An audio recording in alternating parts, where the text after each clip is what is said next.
A millionaire invited a street boy to a luxury party to humiliate him.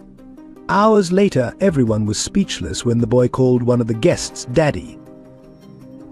The crystal chandeliers cast a deceptive warmth over the opulent ballroom as 12-year-old Luke stood trembling on the narrow platform, 3 feet above the marble floor. His tattered clothes, hastily replaced with an ill-fitting suit, did little to disguise his street origins.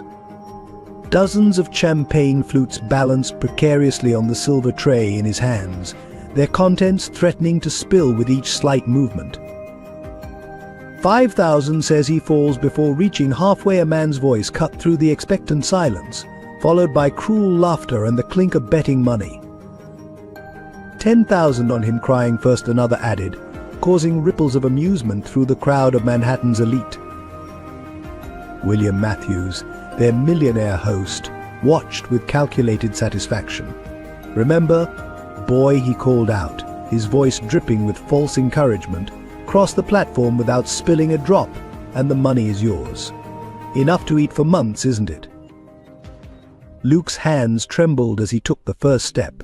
The platform swayed slightly, causing the glasses to clink ominously.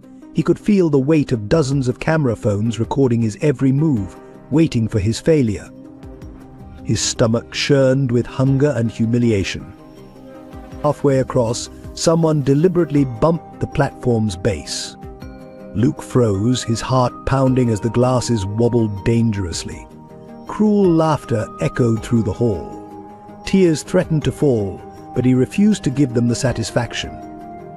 His mother had always taught him that dignity was worth more than gold. "Just fall already," a woman in diamonds sneered. "We all know how this ends for street rats." But as Luke steadied himself, a different voice cut through the malicious murmurs, deeper, filled with shock and recognition. "Stop this immediately," the commanding tone silenced the room. Through his tears, Luke saw a tall man pushing through the crowd, his face pale with fury and disbelief. "Luke," the man whispered, his voice breaking. "My God, my son." The champagne glasses rattled as Luke's whole body began to shake. He knew that voice. After 3 years on the streets, countless nights of hunger and despair, he would never forget that voice. "Dad," he whispered, his world tilting on its axis. The silence in the ballroom became deafening as father and son locked eyes across the glittering void, 3 years of separation crystallizing into this single devastating moment. In this gripping tale of dignity, redemption, and family bonds, every moment unfolds with raw emotion and unexpected twists. If this opening scene captured your heart, subscribe now to witness the extraordinary journey that lies ahead. Your support fuels our storytelling passion. 3 years earlier, 9-year-old Luke Anderson lived a life that seemed crafted from the pages of a perfect childhood story. The Andersons' brownstone in Upper East Side Manhattan echoed with laughter and piano music, where Luke would practice under his mother Sarah's patient guidance. His father, Michael, despite being one of New York's most successful real estate developers, always made time for morning pancakes and bedtime stories. Luke excelled at St. Bernard's Preparatory School, where his quick wit and kind heart made him popular among both teachers and classmates. Every Friday he would volunteer with his mother at the local homeless shelter, helping serve meals to those less fortunate. "Everyone deserves kindness," Sarah would tell him, "because you never know their story." These words would later haunt Luke during his darkest hours. The family's weekend traditions were sacred Saturday mornings meant baseball practice with Dad in Central Park, followed by hot chocolate at their favorite cafe. Sundays were for family movies and Sarah's famous pot roast, the aroma filling every corner of their home. Luke's room was a testament to his passions. Model airplanes hung from the ceiling, bookshelves overflowed with adventure stories, and a telescope by the window spoke of his dreams of becoming an astronomer. But beneath this idyllic surface, subtle cracks were forming. Michael's real estate empire was expanding rapidly, leading to increasingly frequent business trips. Sarah's piano studio was gaining recognition, bringing more students and longer hours. But Luke spent more time with their housekeeper, Mrs. Martinez, who treated him like her own grandson but couldn't replace his parents' presence. Still, love permeated every aspect of Luke's life. His parents never missed a school performance or baseball game. Their refrigerator door was a gallery of his artwork and papers. Each night, no matter how late, either mom or dad would tuck him in with a kiss and their special saying, "Love you to the stars and back." The last perfect day came on Luke's 9th birthday. Michael cleared his schedule, Sarah cancelled all lessons, and they spent the entire day at the Natural History Museum, Luke's favorite place. They had dinner at his beloved Italian restaurant, where the staff sang happy birthday in Italian. His cake was decorated with stars and planets, and his parents gifted him the professional telescope he'd been dreaming of. That evening, as Luke gazed at his new telescope, Sarah played his favorite Chopin nocturne on the piano while Michael sat beside him, explaining the constellations. "You know, son," Michael said, "some stars seem to disappear sometimes, but they're always there, even when we can't see them. Just like our love for you, constant, eternal, unchanging." Luke fell asleep that night surrounded by love, security, and dreams of the future. He couldn't have known that within 24 hours, his world would shatter completely. He couldn't have imagined that the next time he'd see his father would be across a cruelly orchestrated party, or that his mother's piano would fall silent for years after his disappearance. The memory of that last perfect day would sustain Luke through countless nights on the streets, a beacon of warmth in the coldest times. Years later, he would realize that his father's words about constant love were prophetic. It was that unchanging parental love that would eventually bring them back together, though not before life had taught them all its harshest lessons about loss, privilege, and the true meaning of family. The morning that changed everything started like any other. Luke was rushing to catch the school bus, his backpack heavy with books, mind preoccupied with the upcoming science quiz. Sarah had an early student, so Mrs. Martinez packed his lunch, peanut butter and jelly, his comfort food. Nobody could have predicted that this ordinary sandwich would be his last proper meal for weeks. The chaos began during lunch break. A fire alarm blared through the school halls, triggering an evacuation. In the ensuing panic and confusion, Luke got separated from his class. Instead of exiting through the main doors, he found himself pushed toward a side entrance he'd never used before. The autumn wind whipped around him as he emerged into an unfamiliar street, the crowd of students dispersing in different directions. Determined to find his way back, Luke walked what he thought was the right direction, but each turn led to increasingly unknown territory.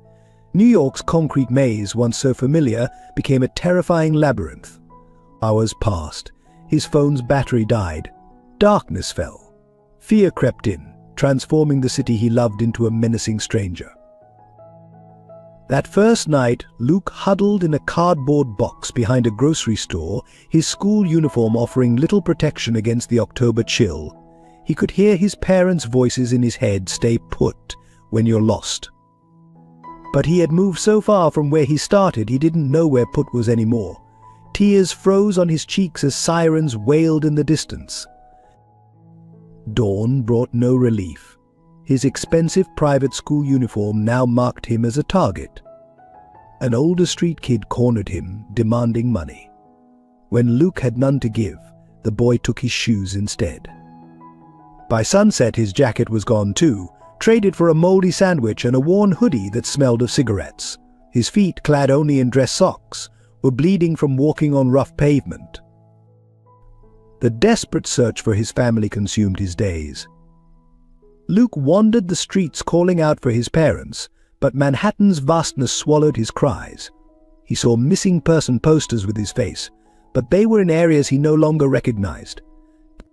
Once he spotted his father's car in traffic, but his screams were drowned by honking horns. The car disappeared around a corner, taking hope with it. Survival instincts kicked in with brutal swiftness. Luke learned to seek warmth in subway stations, to find edible discards behind restaurants, to avoid the dangerous areas where desperate adults preyed on lost children. His private school education seemed worthless now, replaced by harder lessons which shelters were safe, which cops were kind, which alleys offered protection. The worst part wasn't the hunger, though it gnawed constantly at his stomach. It wasn't the cold, though it made him shake uncontrollably at night. The real torture was knowing his parents were somewhere in this same city, probably driving themselves mad with worry, while he slept in doorways mere miles from his bedroom telescope. One night, about 2 weeks after getting lost, Luke found an old newspaper. There on the front page was his story. The photo showed his parents at a press conference, his mother's face gaunt with grief, his father's eyes hollow with desperation. The headline read, "Developer Michael Anderson offers $1 million reward for missing son." Luke clutched the paper to his chest and sobbed until dawn, the cruel irony crushing him. He was simultaneously the most wanted and most invisible boy in New York. By the time a month had passed, Luke Anderson, the privileged son of Manhattan's elite, had vanished. In his place was just another street kid, harder, warier, but still clinging to memories of love and warmth like precious jewels in the darkness. His school uniform was long gone, his proper accent fading, his soft hands calloused from climbing fire escapes. Only his eyes remained unchanged, holding the same stars his father had once pointed out to him, now seeming as distant as home itself. 3 years after his disappearance, Luke Anderson had mastered the harsh curriculum of street survival. His once privileged existence felt like a distant dream, replaced by the daily struggle to secure life's most basic necessities.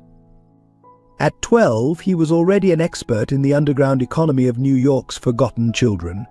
Though he never resorted to stealing, holding on to this last shred of his mother's teachings about dignity. His territory now was the grimy backstreets of Lower Manhattan, far from his family's Upper East Side world. Each morning began before dawn, when restaurant workers dumped yesterday's unsold food. Luke had mapped every dumpster worth checking, knowing which cafes threw away whole sandwiches and which bakeries discarded day-old pastries. He'd learned to ignore the shame that came with each dive into a garbage bin, focusing instead on the victory of finding unspoiled food. During the day, Luke earned small change helping delivery trucks unload or carrying groceries for elderly shoppers. He'd become known among the local shopkeepers as the honest street kid, the one who never stole and always worked hard. Some would save bruised fruit or damaged goods for him, pretending they couldn't sell them anyway. Mrs. Chen, who ran the corner store, would sometimes let him sweep her sidewalk for a hot cup of instant noodles. His home was an abandoned storage room above a defunct theater, accessed through a broken fire escape. Luke had made it as comfortable as possible with discarded cardboard for insulation and a salvaged sleeping bag. A cracked mirror served as his window to check for approaching danger, and a rusty pipe dripped enough water to drink and wash. His most precious possession was a worn photo of his family, carefully wrapped in plastic, hidden in a hole in the wall. Despite his circumstances, Luke maintained a rigorous self-imposed schedule. He would practice multiplication tables by counting passing cars, read discarded newspapers to keep his education alive, and make up science experiments with found objects. Sometimes he'd sneak into public library bathrooms to clean up and spend hours reading, losing himself in books that reminded him of his old life. The street had its own family system. Luke looked after younger kids, teaching them safe places to sleep and which adults to trust.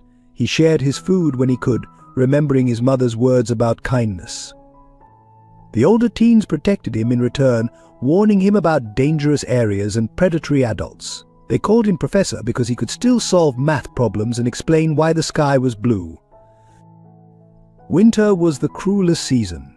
Luke had learned to sleep in shifts during the coldest nights, moving constantly to stay warm. He knew every 24-hour diner that would let street kids huddle in corners on brutal nights, every steam grate that provided life-saving warmth. His hands bore chilblain scars from those first winters when he didn't know better. Yet through it all, Luke never completely lost hope of reuniting with his family. He kept track of his father's real estate developments through newspaper headlines, sometimes standing outside project sites just to feel a connection. Occasionally he'd pass his old school during lunch break, watching his former classmates play in the yard, their lives continuing as if he'd never existed. The hardest moments came at night when the city quieted and memories flooded back: the sound of his mother's piano, the smell of his father's aftershave, Mrs. Martinez's warm hugs. In these moments, Luke would recite their old bedtime, saying "love you to the stars and back." It became his mantra, a reminder of who he was beneath the street-hardened exterior. What no one knew was that Luke had been slowly saving money, hiding coins and small bills in his secret wall cavity, not for food or clothes, but for a subway ticket uptown. Sometimes he'd stand at the station, watching trains head toward his old neighborhood, wondering if his next ride might finally lead him home. But fear always held him back: fear of rejection, fear of the changes 3 years had wrought, fear that the warm memories sustaining him might shatter against cold reality. William Matthews sat in his black Mercedes, watching the street scene before him with calculated interest. His recent party had bored him: the same faces, same conversations, same shallow entertainment. As one of Manhattan's most influential property developers, he craved something more, unique for his next social gathering. Something that would have his guests talking for months. Through the tinted windows, he observed the boy digging through a dumpster behind his favorite restaurant. There was something different about this one: a certain grace in his movements, an air of lost refinement that set him apart from other street children. Matthews leaned forward, intrigued, as the boy wiped his findings on a relatively clean rag before eating. Even in desperation, he maintained a peculiar dignity. "Parker," Matthews addressed his driver, "what do you make of that boy?" The chauffeur, accustomed to his employer's darker whims, studied Luke carefully. "There's a story there, sir. He doesn't carry himself like a typical street kid." Matthews smiled, an idea forming in his mind. Exactly. He's perfect. What Matthews didn't reveal was his deeper motivation. 3 weeks ago, he'd lost a major development deal to Michael Anderson, a defeat that had cost him millions and damaged his reputation. The humiliation still burned, made worse by Anderson's sanctimonious speech about ethical development at the shareholders' meeting. Now, watching this dignified street boy, Matthews saw an opportunity for the most exquisite form of entertainment, one that would also serve as a commentary on Anderson's hypocritical moralizing about caring for the community. Over the next few days, Matthews had his security team observe the boy. Their reports fascinated him. The kid helped elderly shoppers with their bags, shared food with younger children, and was even spotted reading discarded books. He never stole, never begged, maintaining a strange nobility despite his circumstances. Perfect. Absolutely perfect. Matthews began planning his next party meticulously. He envisioned it as a social experiment, taking this street urchin, cleaning him up, and presenting him to high society, only to orchestrate his systematic humiliation. The betting pool alone would entertain his jaded guests, but the real pleasure would come from watching the boy's dignity crack under the weight of their collective cruelty. "I want everything documented," he instructed his event planner. "Multiple cameras. Every moment of discomfort, every flinch, every tear. We'll make it an unforgettable spectacle." The planner, though uncomfortable, nodded. No one refused William Matthews. In his study that evening, Matthews refined his plan while sipping 30-year-old scotch. He'd start small, having the boy serve drinks, enduring snide comments and accidental spills, then escalate to more elaborate humiliations, perhaps a display of his table manners, or lack thereof. The grand finale would be some impossible task with money as bait, something to really break his spirit. What Matthews couldn't know was that fate was setting up its own elaborate joke. His perfect entertainment, this street boy with unusual refinement, was the very son of his bitter rival. The cosmic irony of his plan would only become apparent later, when it all spectacularly backfired. As he finalized the details, Matthews remembered his own childhood humiliations at an elite boarding school, where old money boys had tormented the scholarship student he'd been. He'd spent decades building his empire, determined to never feel that powerless again. Now, he would orchestrate the ultimate display of power, not just over one street boy, but over his entire social circle who would become unwitting participants in his cruel theater. "Parker," he called to his driver, "tomorrow we make our move. Follow the boy, learn his routine. When the moment is right, I'll make contact." His driver nodded silently, having long ago learned not to question his employer's darker impulses. Matthews stood at his penthouse window overlooking the city he'd helped build.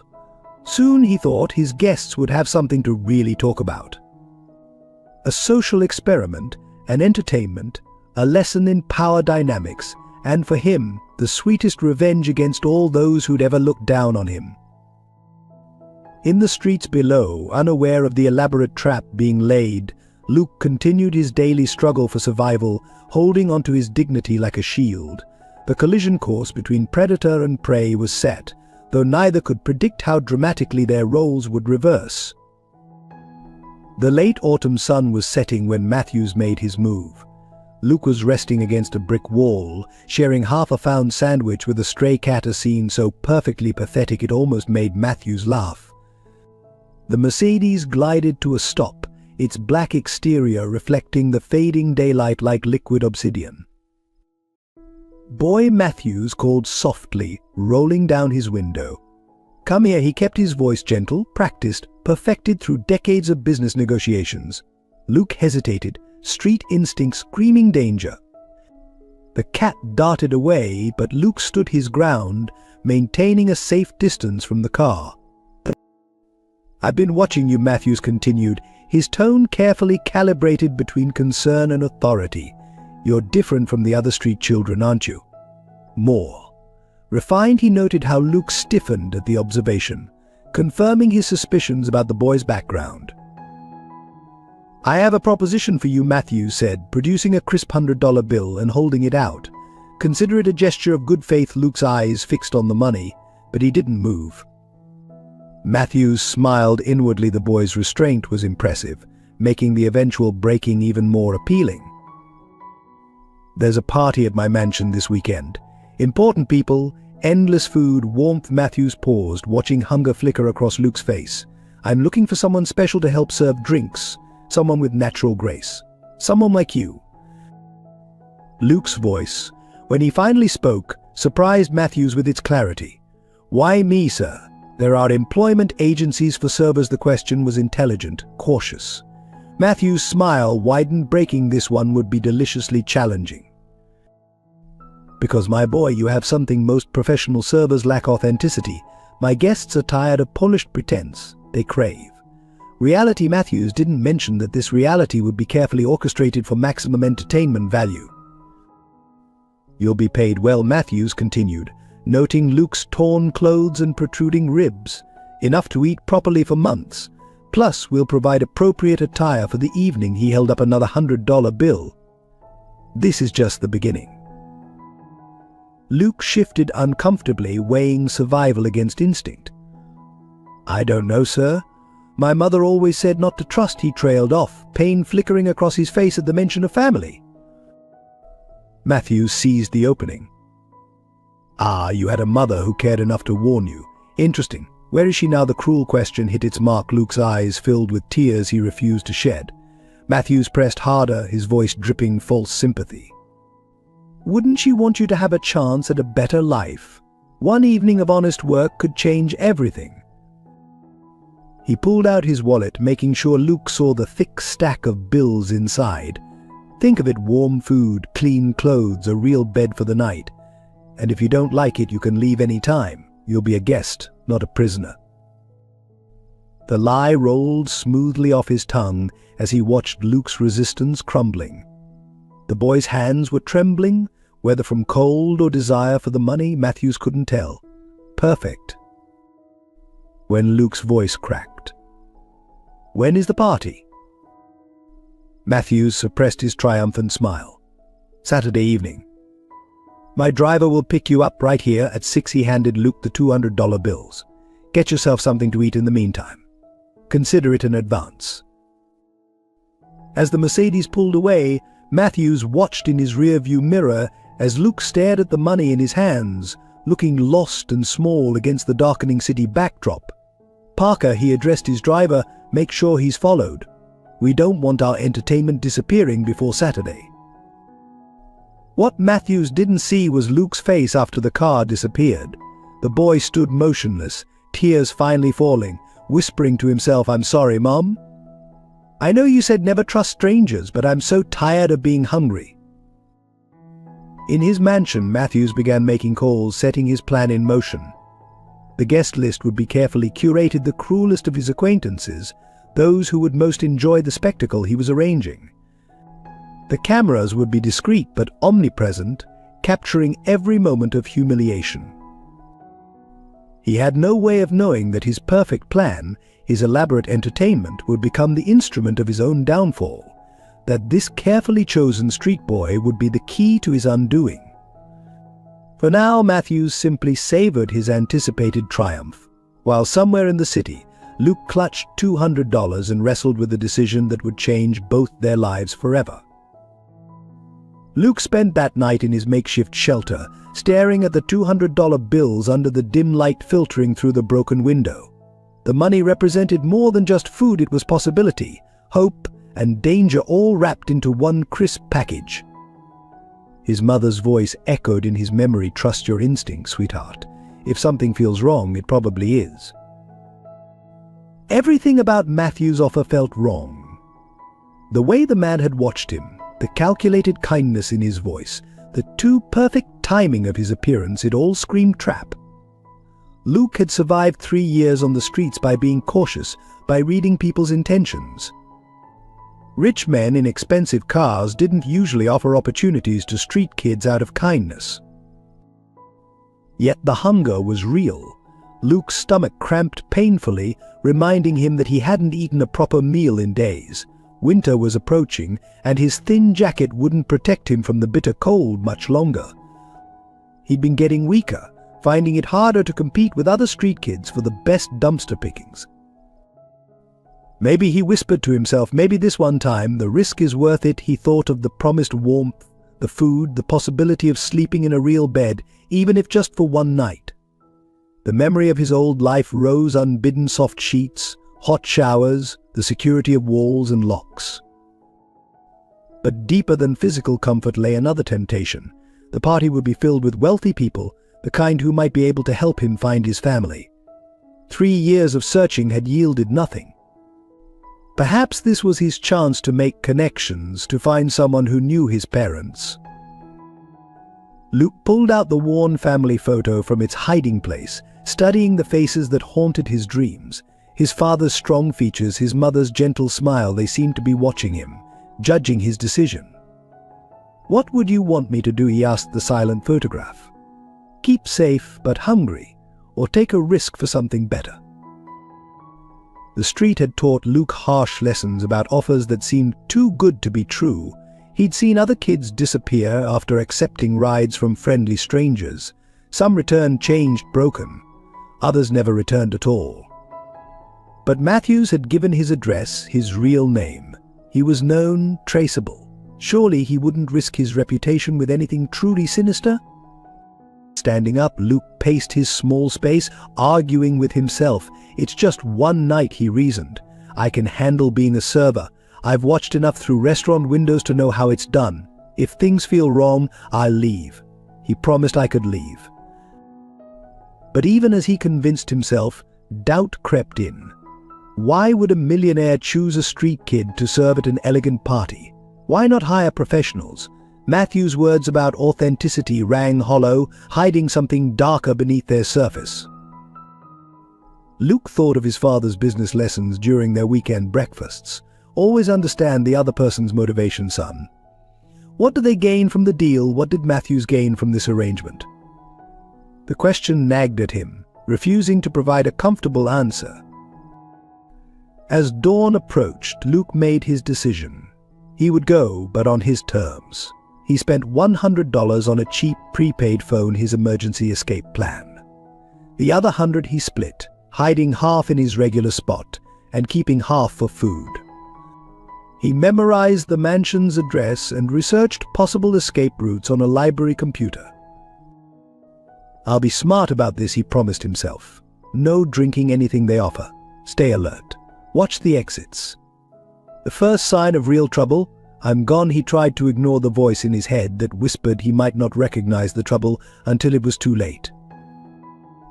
The next 2 days passed in a blur of preparation.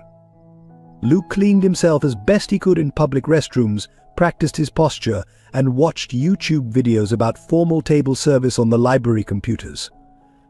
He even attempted to smooth out his street accent, trying to recall the proper pronunciation his mother had insisted upon. By Saturday evening, standing at the designated pickup point, Luke had almost convinced himself this could work. The hunger and cold had worn down his defenses, making the risk seem worthwhile. As the familiar black Mercedes approached, Luke took a deep breath, squaring his shoulders. "Just one night," he whispered his final reassurance. "What's the worst that could happen?" He had no way of knowing that this question would be answered in ways both better and worse than he could imagine, that this night would end the longest chapter of his life and begin an entirely new one. The Mercedes wound through increasingly affluent neighborhoods, each turn taking Luke further from his familiar territory. His heart pounded as wrought iron gates swung open to reveal Matthew's mansion, a limestone behemoth that made his old Upper East Side home look modest in comparison. Crystal chandeliers blazed through towering windows, their light spilling onto manicured lawns where uniformed staff hurried about with last-minute preparations. Impressed, Matthews asked, watching Luke's reflection in the rear-view mirror. "Wait until you see inside." His smile didn't reach his eyes, a detail Luke noted but tried to ignore. The car stopped at the service entrance, where a stern-faced housekeeper waited. "Mrs. Reynolds will get you," presentable Matthews said, emphasizing the last word while eyeing Luke's attempt at cleanliness with barely concealed disdain. "Follow her instructions precisely." He strode away, leaving Luke with the housekeeper, who regarded him as one might view a particularly troublesome stain. "This way," Mrs. Reynolds commanded, leading Luke through a maze of service corridors. Her heels clicked against marble floors, echoing like tiny judgments. She stopped at a bathroom door.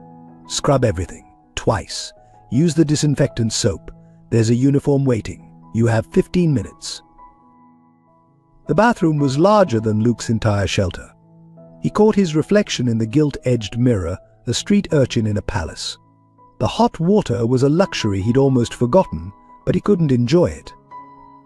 Mrs. Reynolds' voice came through the door every few minutes, counting down his remaining time. The uniform was a white dress shirt, black pants, and bow tie, all slightly too big, making him look even younger and more vulnerable. Mrs. Reynolds returned, yanking the tie straight with enough force to make him wince. "Remember, eyes down, speak only when spoken to, and don't touch anything unnecessarily. We don't want you leaving. Marks." She led him to the kitchen, where other servers were preparing trays of champagne and hors d'oeuvres. They were all professionals, their movements practiced and elegant. They ignored Luke completely, except for one young woman who whispered, "Good luck, kid. You'll need it." Matthews appeared suddenly, now dressed in an impeccable tuxedo. "Ah, much better," he declared, circling Luke like a curator examining a controversial exhibit, "though we can't quite hide your background, can we?" He grabbed Luke's hands, displaying the calluses and scars to the kitchen staff. Still, it adds to the authenticity. The first guests were arriving. Through the kitchen door, Luke could hear the murmur of expensive voices, the tinkle of fine crystal, the soft strains of a string quartet. Matthews handed him a heavy silver tray loaded with champagne flutes. "Remember, boy, you're here to serve and entertain. Don't disappoint me." Luke stepped into the ballroom and immediately felt the weight of dozens of curious stares. The women in designer gowns and dripping diamonds, the men in custom tuxedos, they all paused their conversations to watch him. Their eyes reminded him of the predatory gazes he'd learned to avoid on the streets. "Is this the one, William, a woman?" asked Matthews, examining Luke through her lorgnette. "How?" "Fascinating. Where did you find him?" She reached out to touch his face, but Luke instinctively stepped back, causing the champagne to slosh dangerously. "Careful with the crystal, boy," Matthews warned, his tone sharp. "It's worth more than you are." Laughter rippled through the growing crowd. Luke felt his face burn but kept his expression neutral, remembering his mother's lessons about dignity. "Look how he tries to stand up straight," another guest commented. "Like he's playing dress up in civilized clothes." More laughter. "William, you've outdone yourself. This is better than the exotic animals you brought last year." Matthew smiled, pleased with the reaction. "The evening has barely begun. Wait until you see what else I have planned for our young." Guest. The way he said guest made Luke's stomach clench. He tried to move away to focus on serving, but Matthews caught his arm. "Where are you going, boy? My friends have so many questions about your fascinating life." The guests crowded closer, their curiosity turning predatory. Luke felt trapped, the heavy tray becoming a burden that anchored him to this nightmare. He hadn't expected this, hadn't understood that he wasn't here to serve at the party, but to be the entertainment. The next hour became a blur of cruel questions and calculated humiliation. Each guest seemed determined to outdo the others in their mockery of Luke's situation. They formed a grotesque game, calling him to their groups only to create situations where he would fail or be embarrassed. "Boy, do you know what vintage this champagne is?" a corpulent man in a crushed velvet smoking jacket demanded. Before Luke could answer, the man continued, "Of course not. I suppose you're more familiar with the vintage of dumpster findings, aren't you?" His companions tittered, raising their glasses in mock salute. A woman in a red sequined gown deliberately stuck out her foot as Luke passed, causing him to stumble.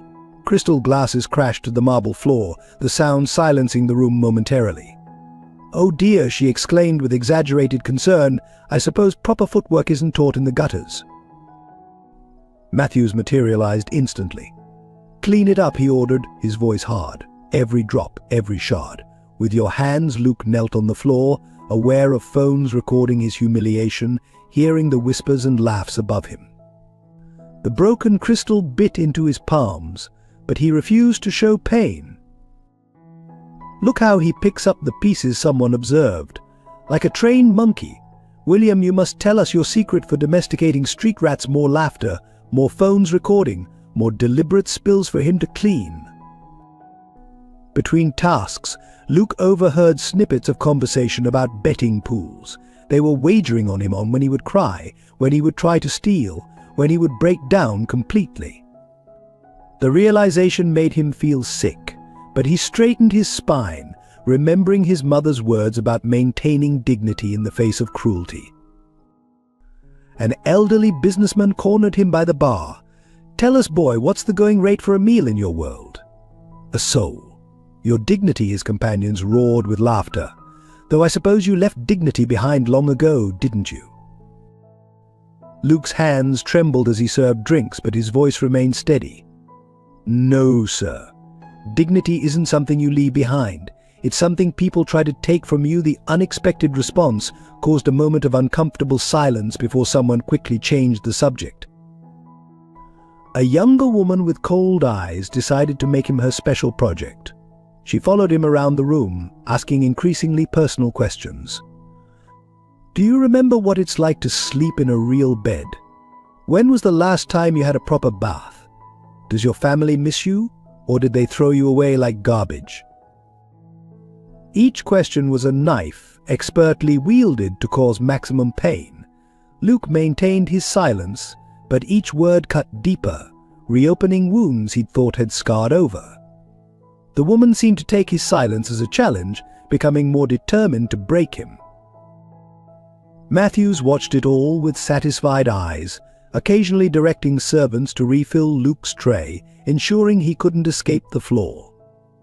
When Luke tried to take a brief break, Matthews intercepted him. "Tired already?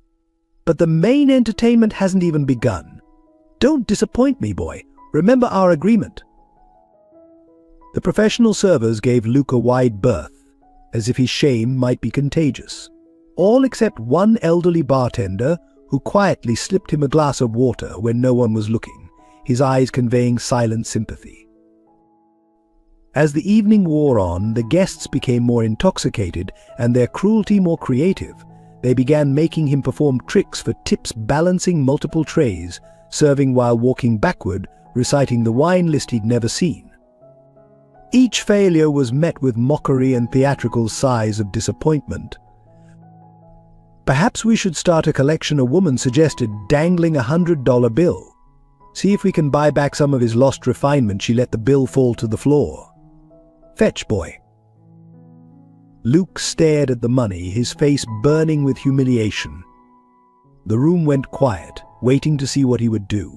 His stomach growled, reminding him of why he'd come, but his mother's voice was louder in his head. "Your dignity is priceless, sweetheart. Never let anyone put a price tag on it." He looked the woman in the eye and walked away, leaving the bill on the floor. The silence that followed was different, surprised, almost respectful. But Matthew's voice cut through it like a whip. "Getting proud, are we? Don't forget your place, boy. The night is young, and we haven't even reached the main event." The string quartet fell silent as Matthews commanded everyone's attention. The guests gathered around a previously curtained area of the ballroom, where staff had assembled a narrow, elevated platform, 3 feet above the marble floor. Its surface gleamed treacherously under the chandelier light.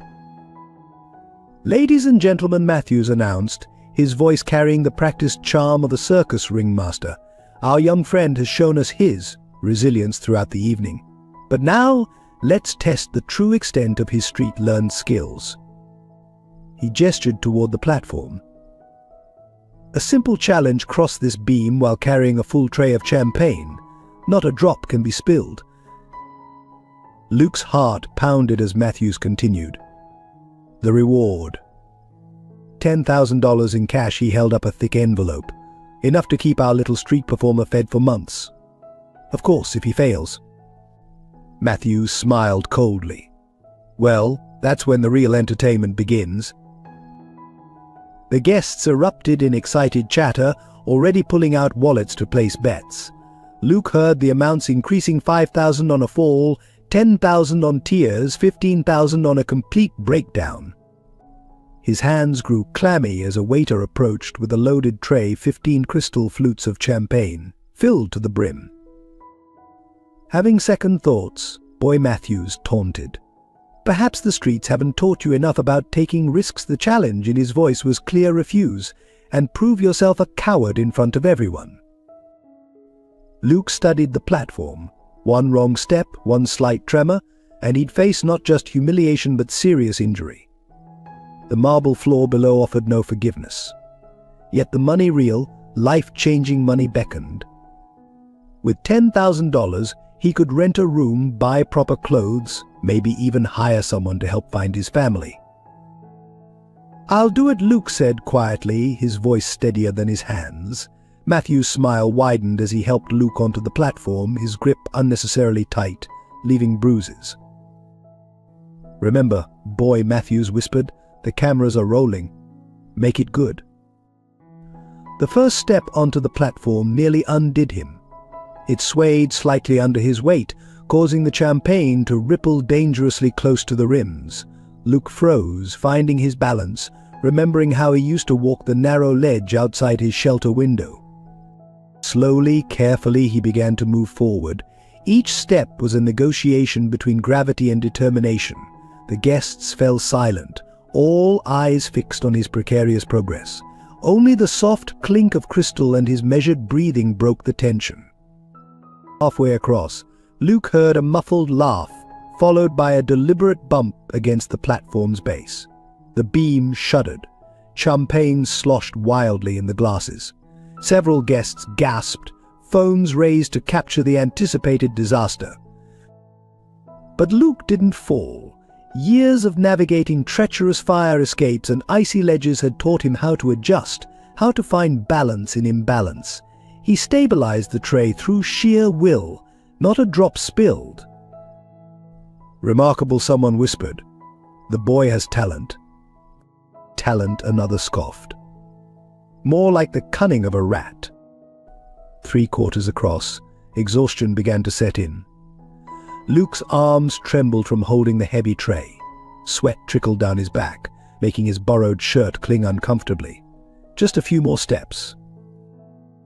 That's when he heard a voice that cut through the tension like a thunderbolt. "Stop this immediately." Luke's head snapped up, breaking his careful concentration. There, pushing through the crowd, was a face he'd seen every night in his dreams for 3 years. Older, more lined with worry, but unmistakable. "Dad," the word escaped as barely a whisper. Michael Anderson's voice shook with fury. "Luke, my God, my son." And the recognition in his father's eyes shattered Luke's carefully maintained composure. The tray wavered. Glasses clinked ominously. The crowd held its breath, but the anticipated crash never came. Instead, with a surge of strength he didn't know he possessed, Luke completed the crossing. He set the tray down carefully on the waiting table, every glass intact, not a single drop spilled. Then his legs gave out. Strong arms caught him before he hit the floor, his father's arms. The scent of the familiar aftershave overwhelmed him, and suddenly he was 9 years old again, safe, protected, loved. "I've got you," Michael whispered fiercely. "I've got you, son." The ballroom erupted in chaos. Matthew stood frozen, his elaborate entertainment transforming into something entirely unexpected. He had planned to break a street boy for his guests' amusement. Instead, he had orchestrated the reunion of Michael Anderson, his bitter rival, with his long-lost son. The silence in the ballroom shattered into a cacophony of whispers and exclamations. Luke remained in his father's protective embrace, his body trembling from exhaustion and emotion. Michael Anderson's presence seemed to fill the entire room, his fury radiating in almost visible waves as he surveyed the scene, the platform, the spilled champagne, the phone still recording. "What kind of people are you?" Michael's voice cut through the murmurs like a blade. "What kind of monsters find entertainment in a child suffering?" His arms tightened around Luke as someone in the crowd tried to approach with a camera. Matthew stepped forward, attempting to regain control of the situation. "Now, Michael, this is all a misunderstanding. We were merely providing the boy with an opportunity to." "An opportunity?" Michael's laugh was harsh. "I saw the recordings on your guests' phones. I saw what you did to my son." He turned to address the crowd directly. "Yes, my son. The boy you've spent the evening tormenting is Luke Anderson, who disappeared 3 years ago. The child whose face was on every news channel, whose story you all claimed touched your hearts." Luke felt his father's hand trembling against his shoulder. While we searched every street, every shelter, while his mother cried herself to sleep every night, he was out there alone. And now I find him here, being treated like a circus animal for your entertainment. The guests began to shift uncomfortably, many trying to discreetly delete the videos from their phones. The woman who had dropped the $100 bill earlier attempted to slip away, but Michael's voice stopped her. "Leaving so soon, Mrs. Harrison? But weren't you the one who tried to make my son crawl for money? Please stay. I'd love to discuss this with your husband on the charity board." Luke watched in amazement as his father systematically addressed each person who had participated in his humiliation. The careful facades of sophistication crumbled as Michael named names, referenced business connections, and reminded them of their recorded actions. "Dad," Luke whispered, his voice hoarse from unshed tears. "It's okay. I'm used to." "No," Michael's voice broke. "Don't say you're used to it. You should never have had to get used to any of this." He pulled back slightly, examining Luke's face with anguished eyes. 3 years. My boy, my precious boy. What did they do to you?" Before Luke could respond, Matthews made another attempt to salvage the situation. "If I had known he was your son, Michael, naturally." Naturally, what? Michael cut him off. "You would have chosen a different child to abuse? Does that make it better?" He turned to Luke. "Did he pay you to be here?" Luke nodded slowly. $200, and he promised $10,000 if I could cross the platform without spilling. Michael's expression darkened further. "So you put my son's life at risk for your twisted entertainment?" He reached into his jacket and pulled out his checkbook. "You want to talk money, William? Let's talk money." He wrote quickly, tore out the check, and held it up. $1 million, the same amount I offered as a reward 3 years ago.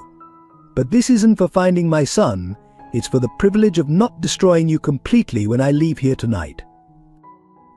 The check trembled in Matthew's hand as he took it. Michael continued, his voice deadly quiet. "Tomorrow you'll read about a generous donation to the Children's Rights Foundation. You'll never mention this evening to anyone. Because if one word of what happened here gets out, if one video surfaces, if one person whispers about how you treated my son, I will dedicate every resource I have to your destruction." Throughout this exchange, Luke stood straighter, his father's presence giving him strength he thought he'd lost. He watched the guests who had mocked him now averting their eyes, shame replacing cruelty. The transformation was remarkable. These powerful people, cowed by something stronger than money, a father's love and righteous anger. "Just one more thing," Michael said, addressing the room. "Look at him. Look at my son." The guests reluctantly raised their eyes to Luke, who met their gazes steadily. "Despite everything, the streets, the hunger, your cruelty, he never lost his dignity. Remember that the next time you think your wealth makes you superior." As if on cue, the elderly bartender who had shown Luke kindness stepped forward, so he addressed Michael, "Your son. Through everything tonight, he never compromised his principles. He refused to steal, to beg, to sacrifice his dignity even when they tried to force him. You should be proud." Michael's eyes filled with tears. "I am proud. God, I am so proud." He turned to Luke. "Let's go home, son. Your mother, she's waiting. She never lost hope, never stopped believing we'd find you." As they walked toward the door, Luke paused and turned back to the silent crowd. His voice was quiet but clear. "Thank you for teaching me that true worth isn't found in crystal glasses or marble floors. It's found in how you treat others, especially those you think are beneath you." The words hung in the air as father and son left the mansion, leaving behind a room full of wealthy, powerful people who had never felt poorer or more powerless. As Luke and Michael made their way through the crowd, an elderly gentleman in a well-worn but impeccably maintained tuxedo stepped forward. "Doctor." James Thompson had watched the evening's events unfold with growing distress, his heart aching for the dignified young boy who reminded him so much of his own lost son.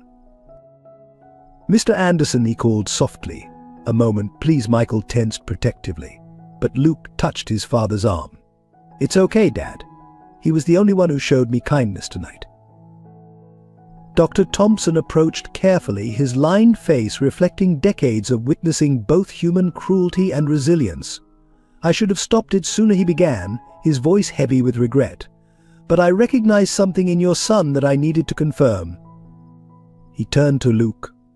"You don't remember me, do you?" Luke studied the older man's face, trying to connect it to memories from his past life. Dr. Thompson smiled gently. "I was your mother's psychiatrist after you disappeared. For 3 years I've listened to her speak about her lost boy, his intelligence, his kindness, his unbreakable spirit. Tonight I saw everything she described." Michael's expression softened with recognition. "Dr. Thompson?"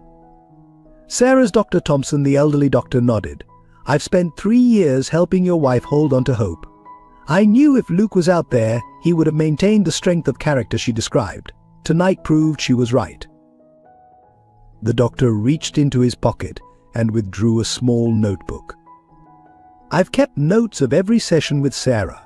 She would describe her memories of Luke in such detail, how he would share his lunch with hungry classmates, how he never let bullies break his spirit, how he maintained his dignity even when life was unfair. Luke's eyes filled with tears as Dr. Thompson continued. "When I saw you tonight, maintaining that same dignity despite their cruelty, I knew you were her son. The way you held yourself, your quiet strength, it was exactly as she described, but I needed to be certain before I acted. You were studying me," Luke realized. "That's why you kept watching." "Yes," Dr. Thompson admitted. "I've learned in my profession that timing can be everything. I was about to intervene when your father arrived." He turned to Michael. "Your wife never gave up. Even when others suggested she accept the loss, she insisted Luke would find his way back." The doctor's voice grew softer. "She would tell me my son has his father's determination and my heart. Wherever he is, he's fighting to come home, and she was right. You never stopped fighting, did you, Luke?" Luke shook his head, unable to speak. Dr. Thompson placed a gentle hand on his shoulder. "Every week your mother would bring a new photo to our sessions, telling me stories about the boy in them. Look," she would say, "look at how he carries himself. That's how I know he's surviving wherever he is." The elderly doctor's eyes grew distant with memory. "I lost my own son when he was about your age, Luke. Different circumstances, but the pain of a lost child, it's universal. Watching you tonight maintaining your dignity despite everything, it gave me hope that somewhere my David did the same." Michael wrapped an arm around Luke, who was now quietly crying. Dr. Thompson continued, his voice gentle but firm. "What these people fail to understand tonight is that dignity isn't given by wealth or taken by poverty. It's an internal flame that burns brightest in the darkest moments. You proved that, Luke." From his pocket, the doctor produced a small silver compass. "Your mother brought this to a session once. She said you'd left it on your bedside table the morning you disappeared. She felt it was a sign you'd find your way back." He held it out to Luke. "I've kept it safe, waiting for this moment."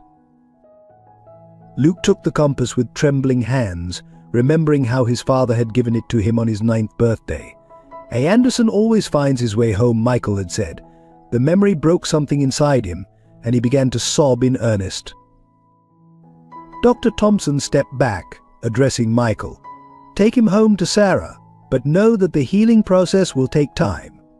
3 years of street survival leaves scars that aren't visible. When you're ready, my door is always open." "Thank you," Michael said, his voice thick with emotion. "Not just for tonight, but for helping Sarah hold on to hope. For believing in our son when the world had given up." The elderly doctor smiled sadly.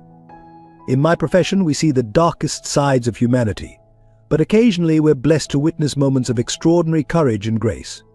Your son showed both tonight. Never let him forget that." As they turned to leave, Dr. Thompson spoke one final time. Luke the boy looked back. "Your mother would often say that stars shine brightest against the darkest sky. Tonight you proved her right. Go home and show her that her faith was justified." They walked away, leaving Dr. Thompson watching their retreating figures. In his long career he had witnessed countless tragedies and triumphs, but few had moved him as deeply as this reunion. He thought of his own lost son, hoping that somewhere, somehow he had faced his final moments with the same dignity he'd witnessed in Luke tonight. The elderly doctor turned back to the ballroom, where the guests still stood in uncomfortable silence. His quiet voice carried clearly as he addressed them. "Remember this night. Remember how wealth and power crumbled before the simple dignity of a child. Perhaps then something good can come from this cruelty." In the wake of Dr. Thompson's departure, the atmosphere in the ballroom shifted dramatically. The guests, their entertainment disrupted, began to fragment into small groups, their whispered conversations a mix of defensive justification and growing unease. Matthew stood alone by the platform, the $1 million check crumpled in his trembling hand, his carefully orchestrated evening unraveling spectacularly. "We couldn't have known a woman in diamonds," insisted to her circle. "How were we supposed to know he was Michael Anderson's son?" Her voice carried an edge of panic. Besides, the boy seemed resilient. We weren't really hurting him. Weren't we? The elderly bartender who had shown Luke kindness spoke up, his quiet voice cutting through their rationalizations. I watched that child's face every time you laughed at his expense. I saw the wounds your words inflicted. You knew exactly what you were doing. A prominent banker puffed up defensively. Now see here, we were merely participating in William's entertainment.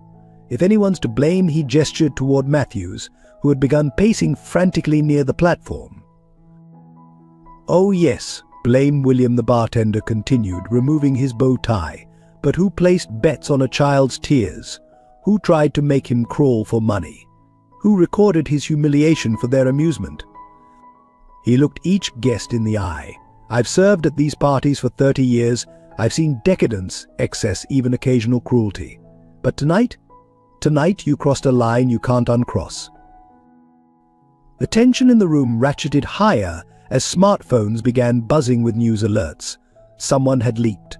The story was breaking: missing Anderson heir found at society party. Photos were already circulating online, showing Luke on the platform, his face a mask of determination amid obvious distress. My God, a society matron whispered, staring at her phone. The comments. They're calling us monsters, she looked up, face pale. My daughter's charity foundation. The board will see this. The panic spread as more guests checked their phones. Their carefully curated public images were crumbling in real time. Years of philanthropic work and social positioning threatened by one evening's entertainment gone horribly wrong. Matthews finally snapped. Enough, he shouted. This was supposed to be perfect. My revenge on Anderson wrapped in an evening's entertainment. How dare that street rat turn out to be his son? His mask of sophistication had completely slipped, revealing the bitter core beneath. Revenge, a guest asked, horrified. You knew who he was? Of course not, Matthews snarled. If I'd known, I would have. He stopped, realizing too late what he was revealing. The room fell silent as his words sank in. He had just admitted that only the boy's identity had troubled him, not the cruelty itself. Dr. Thompson, who had remained quietly observing, spoke again. And there it is. The truth behind the evening's entertainment: you didn't care about hurting a child. You only care that you hurt the wrong one. The crowd began to disperse rapidly, no one wanting to be associated with the unfolding scandal. Phones were already ringing with calls from publicists and lawyers. Tomorrow, many would issue carefully worded statements about regrettable misunderstandings and make large donations to children's charities. As the last guest fled, Matthews stood in his empty ballroom, surrounded by the evidence of his cruel spectacle: the platform, the spilled champagne, the discarded betting slips. Dr. Thompson approached him one final time. You know what the true tragedy is, William? That boy showed more nobility in his suffering than this entire room demonstrated in their privilege. He maintained his dignity while you all lost yours. The staff began cleaning up, their movements efficient and purposeful, pretending not to hear their employer's broken sobs. The elderly bartender carefully collected Luke's serving tray, noting the fingerprints still visible on its silver surface, a child's last desperate grip on his pride. Outside, reporters were already gathering at the gates. Tomorrow's headlines would be merciless: society's shame, lost boy tormented for entertainment, careers would end, reputations would crumble. But somewhere in the city, a family was reuniting, proving that even in the darkest moments, light could break through. The last person to leave was a young server who had witnessed everything.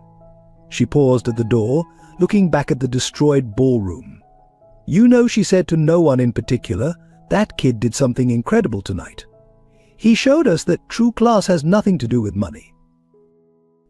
As dawn approached, the mansion stood silent, its grandeur somehow diminished by the night's events.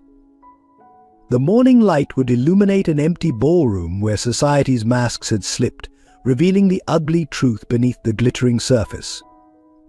But it would also shine on a family made whole again, proving that dignity, once firmly rooted, could survive even the cruelest storms.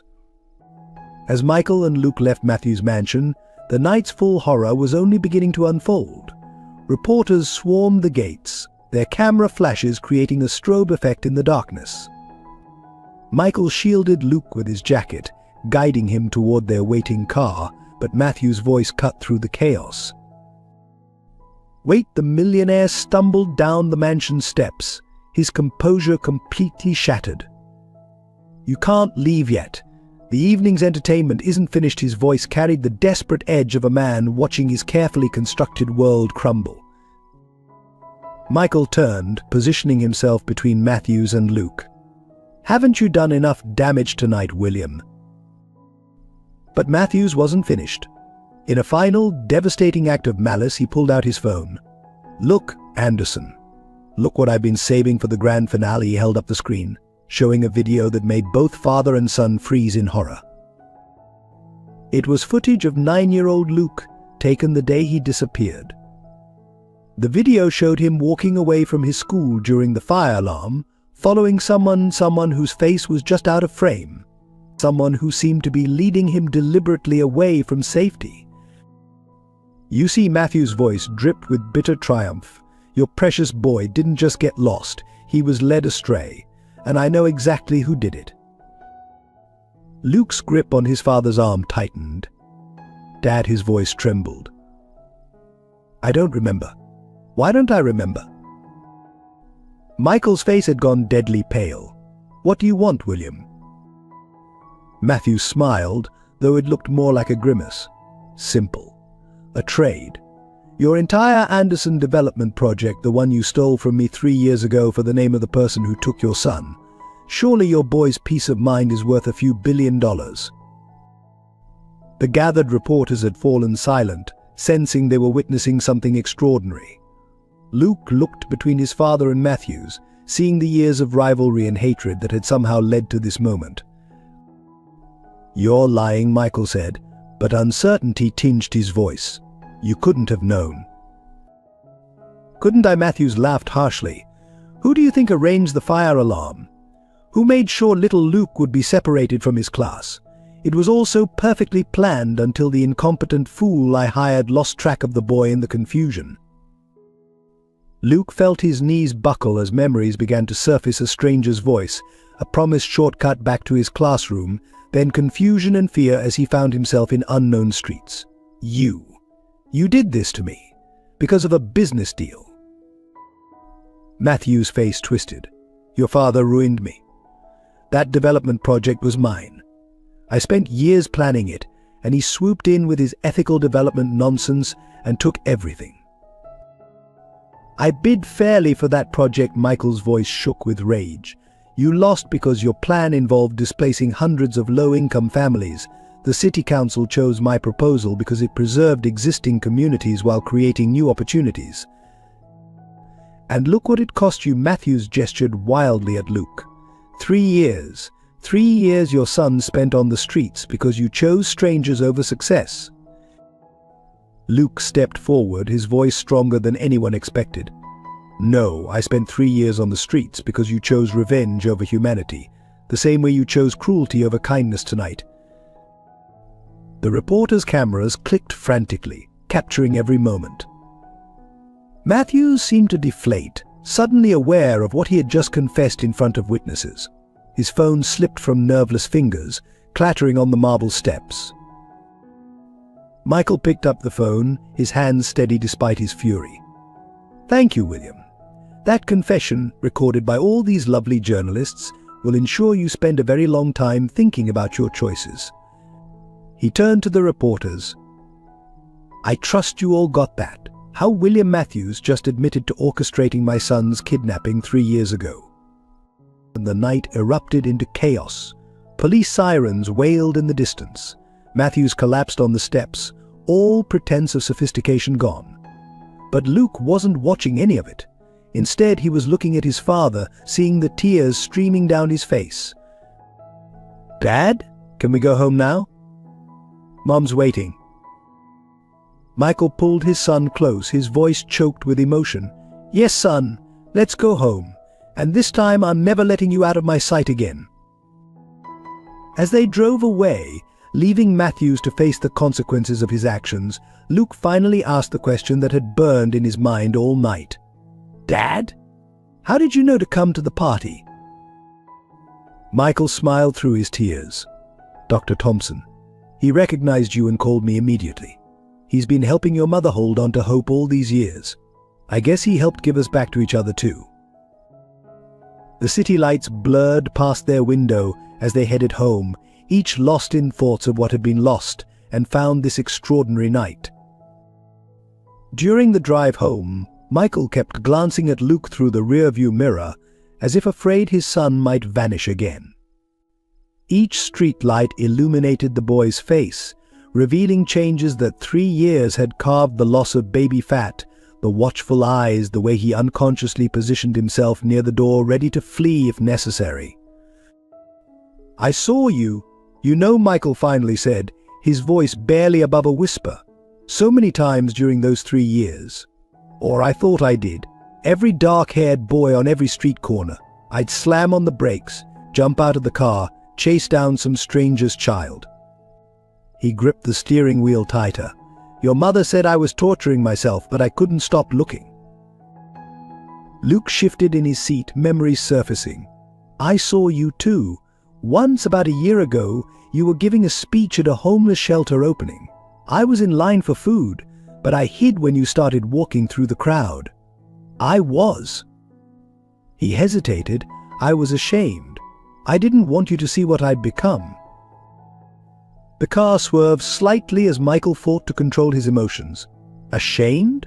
Oh, Luke, you survived. You kept your dignity, your kindness, your spirit intact. Do you know how extraordinary that is? How proud I am of you." They stopped at a red light, and Michael turned to fully face his son.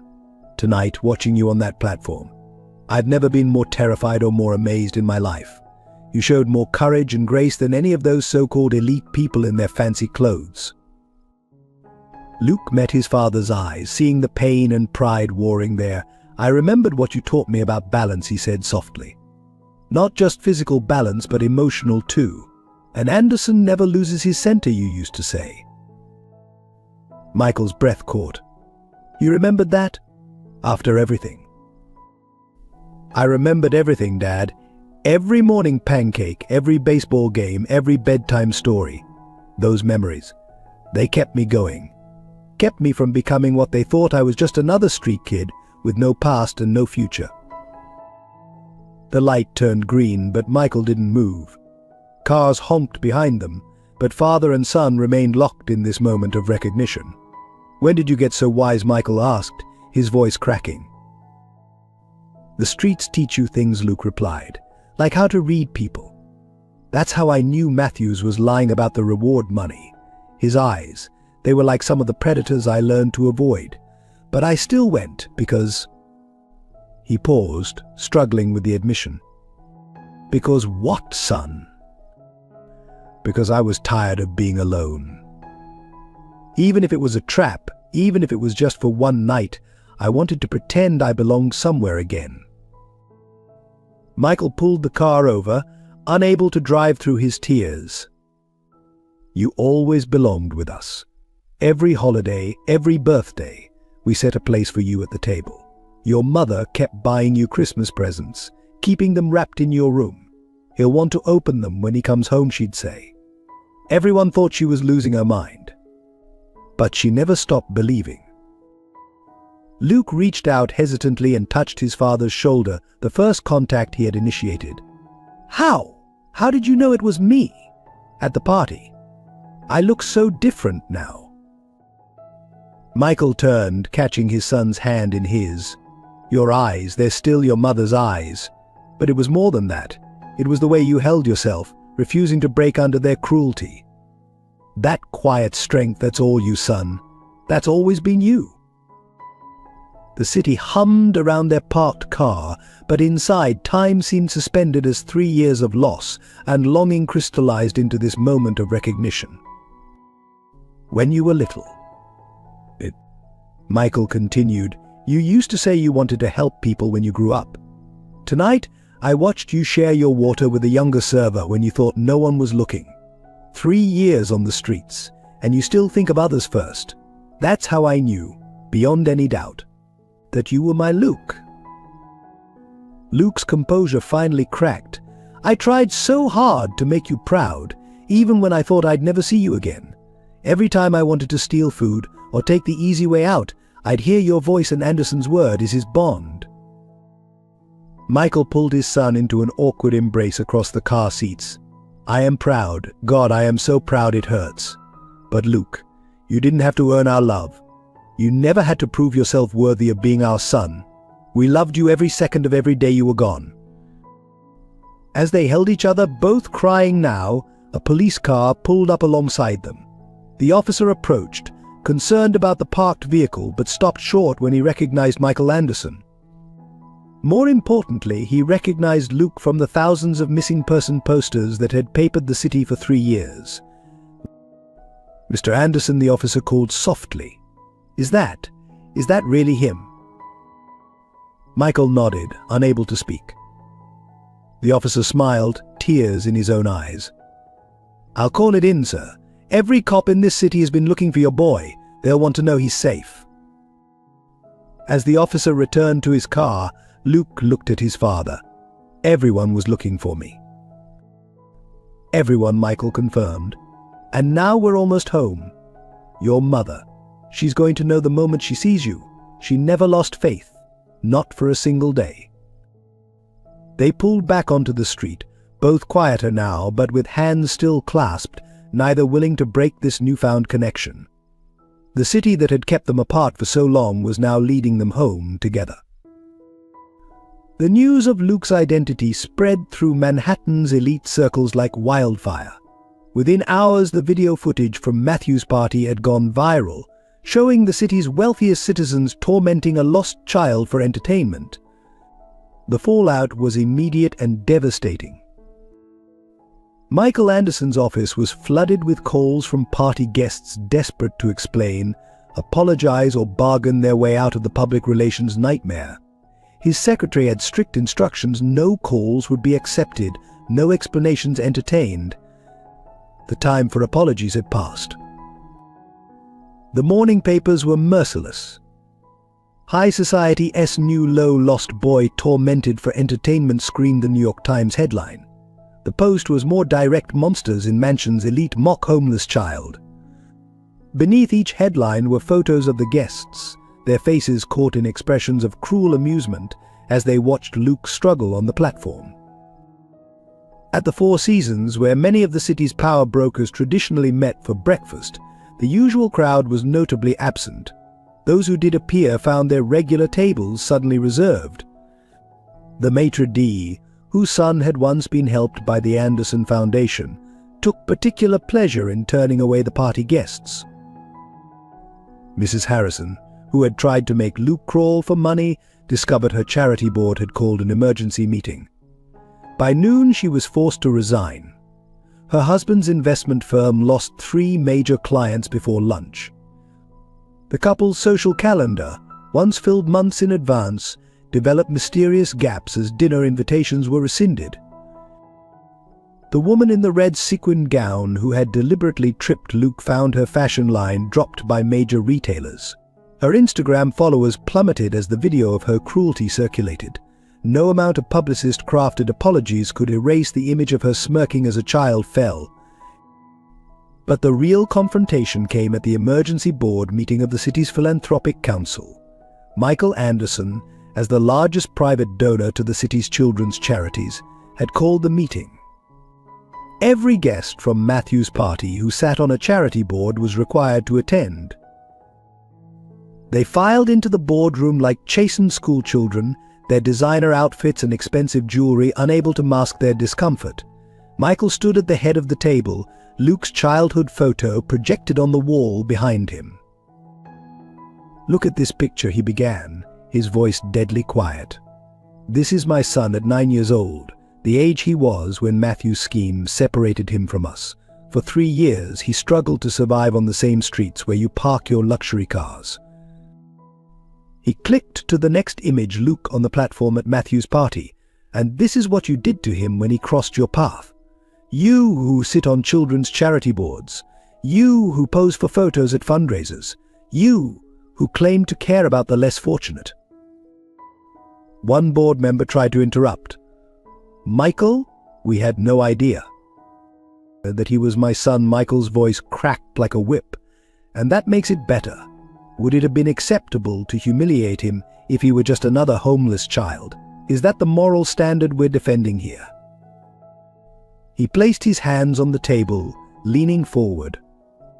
Every person in this room has received millions in tax benefits from their charitable giving. Today you'll all resign from your board positions. You'll donate those tax savings to actual street children's programs, and you'll do it quietly, without publicity. You can't force us, someone began. Can't I? Michael smiled grimly. The videos are very clear. The public is very angry. Your reputations, your social positions, your business relationships all hang by a thread. I'm offering you a chance to do one decent thing after your disgusting display of inhumanity. The room erupted in protests, but Michael held up his hand. My son spent 3 years surviving your world, the world of street children you claim to care about but actually despise.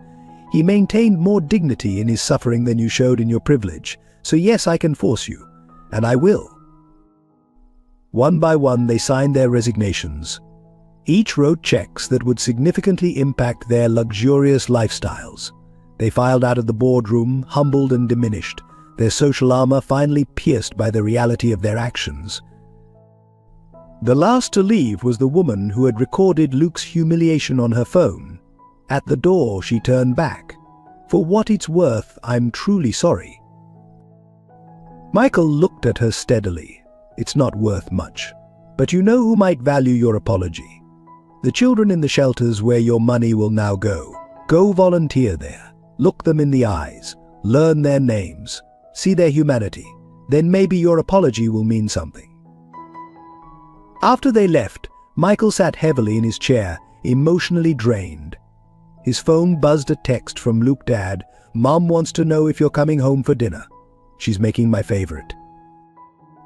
Michael smiled, his heart lifting.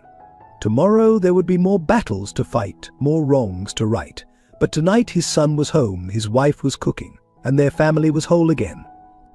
Some of Manhattan's elite might have lost their social standing, but Michael Anderson had regained something far more precious: his faith in justice and his boy's trust in the goodness that could survive even the darkest experiences.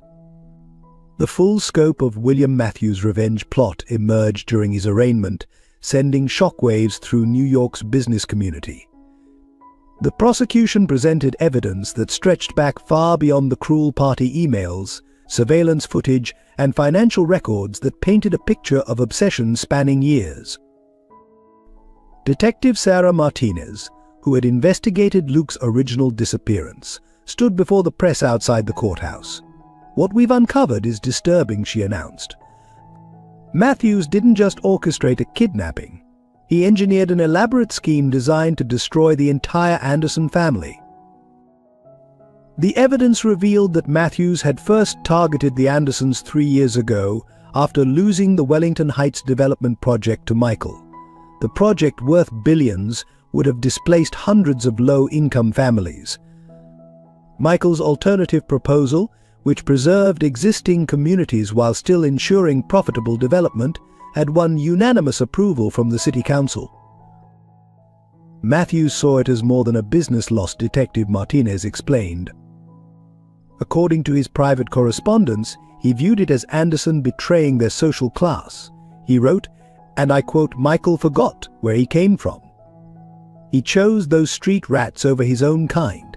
Let's see how he likes it when his own son becomes one of them." The kidnapping plan had been meticulous. Matthews had hired someone to pull the school's fire alarm, ensuring chaos. Another accomplice, posing as a teacher, was supposed to lead Luke to a waiting car. But the boy had panicked and run, disappearing into the city before Matthews' men could grab him. What's truly chilling, the detective continued, is that Matthews never stopped watching. His surveillance team spotted Luke multiple times over the years, but instead of reporting it, he documented the boy's descent into street life. He was building up to something bigger. The party, it turned out, was meant to be just the beginning.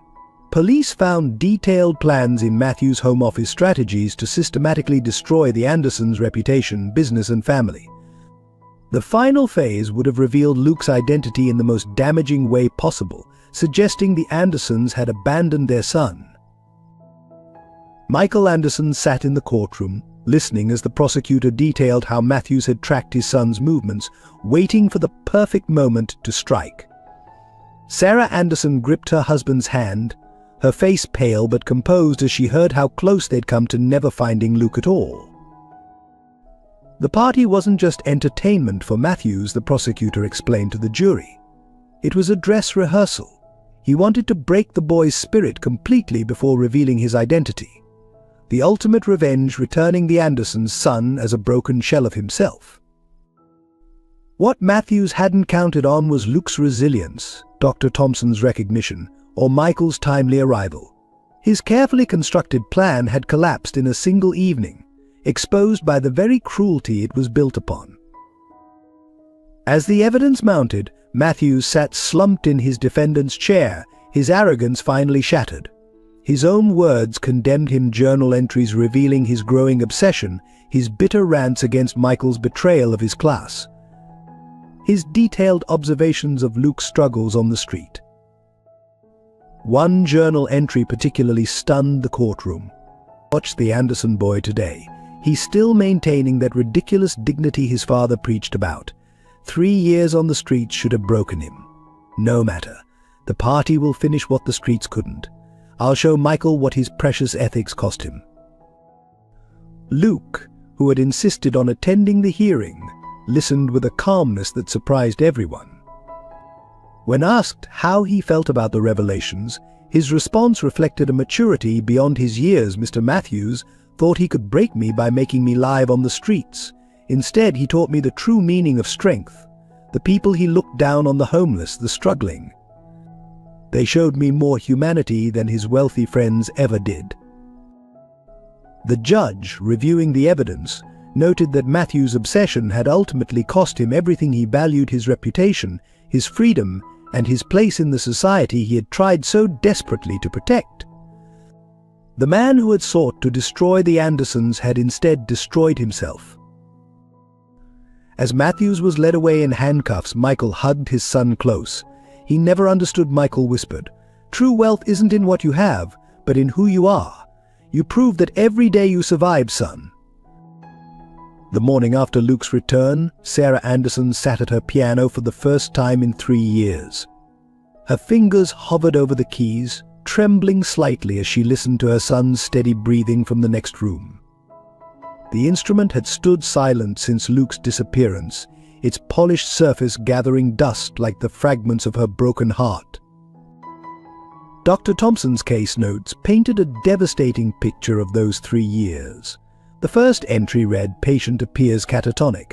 Hasn't spoken since her son's disappearance. Husband reports she sits at the window for hours, watching the street." Sarah had spent those early weeks in a fog of medication and grief, unable to process the reality of her empty house. The piano had been their special connection. Every afternoon, Luke would rush home from school for his lesson, not because he loved playing, but because he loved sitting beside his mother on the bench, sharing those precious moments. After he vanished, the sight of the piano became unbearable. Michael had suggested moving it, but Sarah wouldn't allow it. "He'll want to practice when he comes home," she'd insisted. Their home became a shrine to absence. Luke's room remained exactly as he'd left it that morning, bed unmade, astronomy books scattered on the floor, telescope pointed at the sky. Sarah would stand in the doorway for hours, breathing in the fading scent of her son. The cleaning lady was forbidden to touch anything, even to dust. Dr. Thompson's notes continued. Patient insists on maintaining all routines as if son was still present. Sets his place at dinner. Buys his favorite cereals, behavior concerning but somehow anchoring. She's created a ritual of remembrance that keeps her functioning. The worst moments came at night. Sarah would wake in panic, convinced she'd heard Luke calling for her. She'd run through the house, checking every room, every closet, until Michael found her sobbing in their son's empty bed. Sleep became her enemy, bringing dreams of Luke lost, crying, hungry. Her music students gradually drifted away. The woman who had once been Manhattan's most sought-after piano teacher couldn't focus long enough to complete a lesson. Parents would find her staring out the window, tears rolling silently down her face, lost in memories of another child at another lesson. Patient shows signs of profound depression, Dr. Thompson wrote, yet refuses to accept possibility of loss. Unique case, her denial doesn't prevent function but seems to enable it. She's created a parallel reality where her son's return is inevitable, allowing her to maintain hope while processing grief. Sarah maintained Luke's social calendar with fierce determination. She renewed his library card every year, paid his school tuition, kept his medical insurance active. Because he'll need these things when he comes home, she'd explain to concerned friends who suggested it was time to move on. The annual markers were the hardest birthdays, holidays, the anniversary of his disappearance. Sarah would bake Luke's favorite chocolate cake, wrap presents, write cards. Each year's gifts joined the growing collection in his room, waiting for his return. Michael worried about her sanity, but Dr. Thompson saw something else, a mother's indomitable hope keeping her alive. The patient demonstrates remarkable resilience through ritual, he noted. While others see denial, I see a sophisticated coping mechanism. She's created a framework where hope doesn't preclude functioning. Uncommon, but in her case possibly essential for survival. The turning point came 2 years in, when Sarah started volunteering at homeless shelters. She couldn't search the streets herself, the anxiety was too overwhelming, but she could help other lost children, hoping someone somewhere was doing the same for Luke. She would play piano at the shelters, watching every dark-haired boy who came through the doors, her heart stopping each time. Now, sitting at her piano the morning after Luke's return, Sarah finally allowed herself to feel the full weight of those 3 years. Her fingers found the keys, and Chopin's Nocturne, Luke's favorite piece, filled the house for the first time since his disappearance. Luke appeared in the doorway, drawn by the familiar melody. Sarah's hands faltered on the keys as she saw him, still hardly daring to believe he was real. "Mom," he said softly, "I missed your playing." Sarah patted the space beside her on the bench, their old signal. As Luke sat next to her, fitting perfectly in the spot that had stayed empty for 3 years, she realized that sometimes the most impossible hopes come true. Her fingers found the keys again, and mother and son began to play together, healing their hearts one note at a time. The scale of the Andersons' search for Luke became legendary among New York's law enforcement community. Detective Martinez's case files revealed a hunt unprecedented in its scope and intensity, fueled by a father's resources and a mother's unshakable faith. Within hours of Luke's disappearance, Michael had mobilized every contact in his vast network. Private investigators were hired, security footage from every camera in a 10-block radius was collected, and a reward that made headlines, $1 million, was offered.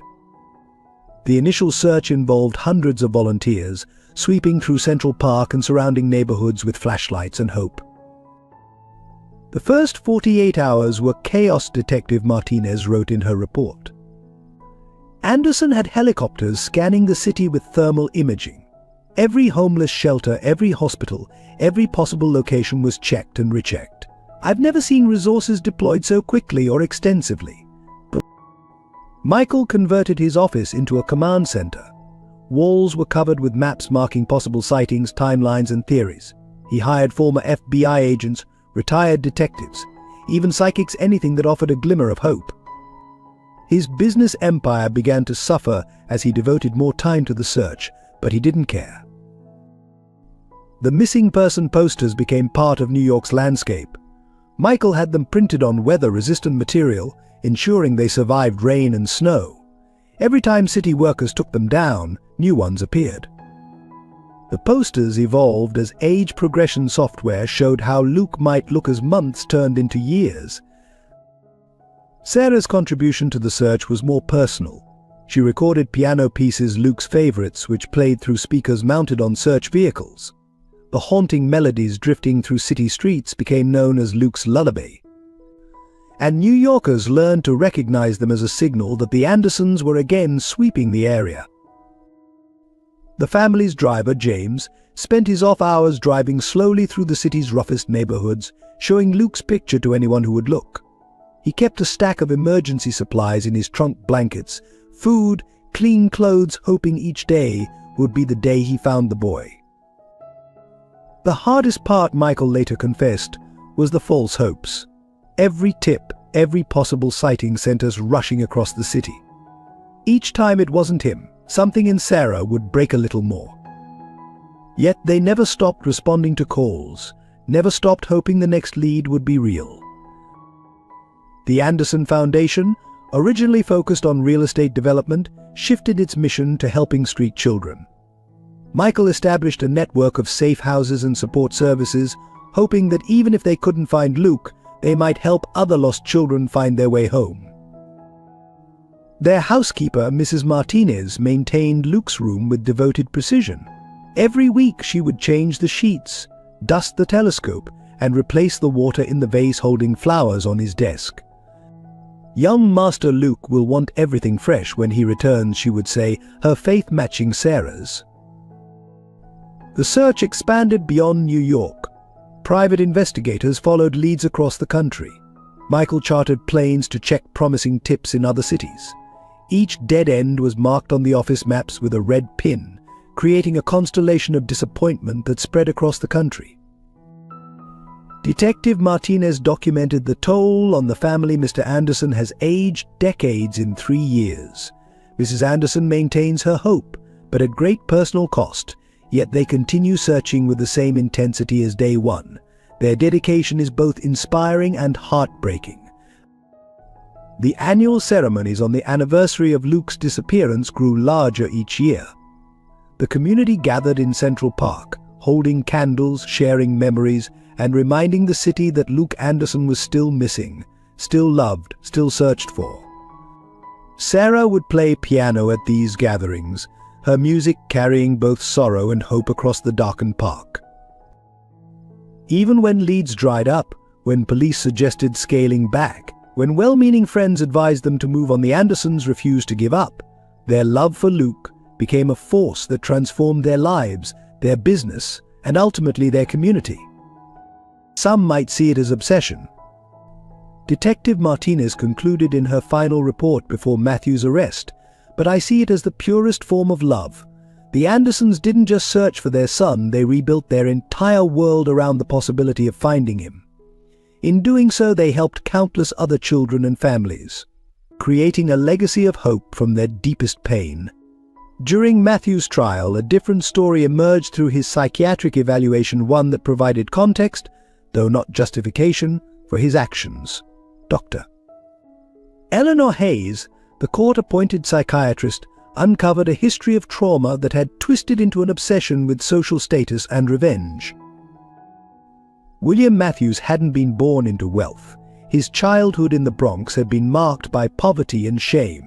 His father, a janitor at an elite private school, would bring young William to work, where the boy watched privileged children through windows he was paid to clean. That early exposure to the stark divide between social classes planted seeds of bitterness that would grow into consuming hatred. Patient exhibits deep-seated trauma related to class discrimination, Dr. Hayes noted. His fixation on social status stems from childhood experiences of humiliation and exclusion. The defining moment came when Matthews was 14. His academic excellence earned him a scholarship to the very school where his father worked, but the experience proved traumatic. The wealthy students tormented him relentlessly, hiding his uniforms, mocking his lunch tickets, leaving cruel notes in his father's cleaning cart. The breaking point came during his sophomore year, when classmates staged a fake party invitation similar to what he would later do to Luke. Young William had shown up in his best second-hand clothes, only to find himself the entertainment for his wealthy peers. The parallel between his childhood trauma and his treatment of Luke Anderson is striking, Dr. Hayes wrote. He recreated his own humiliation, but this time cast himself in the role of tormentor rather than victim. It was a perverse attempt at mastery over his past trauma. Matthews had clawed his way into wealth through ruthless determination, building his real estate empire by demolishing low-income neighborhoods, including his own childhood home. Each success hardened him. Each social acceptance came at the cost of his humanity. When Michael Anderson's ethical development plan threatened his project, it triggered all his buried rage. In Anderson, Matthews saw everyone who had ever made him feel inferior, Dr. Hayes explained to the court. The fact that Anderson came from wealth but chose to help the lower classes was, in Matthews' mind, the ultimate betrayal of social order. His revenge wasn't just about business, it was about punishing what he saw as class treachery. Yet the psychiatric evaluation revealed something else: Matthews' profound loneliness. Despite his wealth and social standing, he had no real friends, no family, no connections beyond business transactions. His mansion was as empty as his heart, filled with expensive things but devoid of love or warmth. The ultimate irony, Dr.